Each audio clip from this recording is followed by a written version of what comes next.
இந்த மாதிரி க்ரீமியாக ஒயிட் சாஸ் பாஸ்தா செய்கிறது எப்படின்னு பார்க்கலாமா? வாங்க வீடியோக்குள்ளே போகலாம்.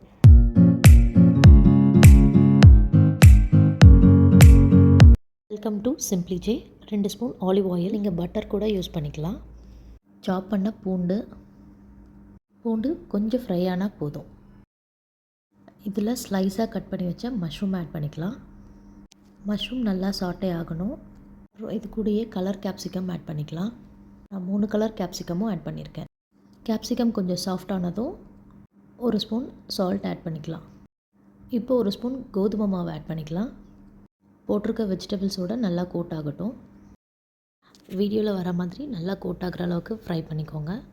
இப்போ இதில் 1 டம்ளர் பால் ஊற்றிக்கலாம். பாயில் பண்ணி வச்சுருந்த பால் தான். பால் ஊற்றின பிறகு 2 to 3 மினிட்ஸ் நல்லா கலரி விடணும், இல்லைனா லம்ப்ஸ் ஃபார்ம் ஆகிடும். வீடியோவில் வர மாதிரி திக்காகிற அளவுக்கு வெயிட் பண்ணுங்கள். இப்போது பாயில் பண்ண பாஸ்தாவை அதில் ஆட் பண்ணிக்கலாம். பாஸ்தாவை நான் 70% தான் வேக வச்சு வச்சுருக்கேன். இப்போது இந்த சாஸோடு சேர்த்து நல்லா மிக்ஸ் பண்ணணும். பாஸ்தா பாயில் பண்ண தண்ணியை கொஞ்சம் எடுத்து வச்சுருந்து அதையும் இதோட ஆட் பண்ணிக்கிறேன். நம்ம கன்சிஸ்டன்சிக்கு ஏற்ற மாதிரி ஆட் பண்ணிக்கலாம். இதில் 2 table spoon white pepper add பண்ணியிருக்கேன். பிளாக் பெப்பரும் ஆட் பண்ணலாம். ஆட் பண்ணால் கலர் சேஞ்ச் ஆகிடும். ஸோ நான் அதை ஆட் பண்ணல. இதே டைமில் சால்ட்டும் அட்ஜஸ்ட் பண்ணிக்கலாம். ஓவரால் பாஸ்தாக்கே 2 ஸ்லைஸ் சீஸ் தான் ஆட் பண்ணியிருக்கேன். இது கூட 1 spoon chilli flakes, 2 spoon oregano add பண்ணியிருக்கேன். நல்லா மிக்ஸ் பண்ணிவிட்டு ஒரு லெட் போட்டு க்ளோஸ் பண்ணிடலாம். மினிமம் 7 to 8 மினிட்ஸ் ஆகுது இதை க்ளோஸ் பண்ணி வச்சுருங்க. அவ்வளோதான், உங்களோட creamy white sauce pasta ready ஆகிடுச்சு.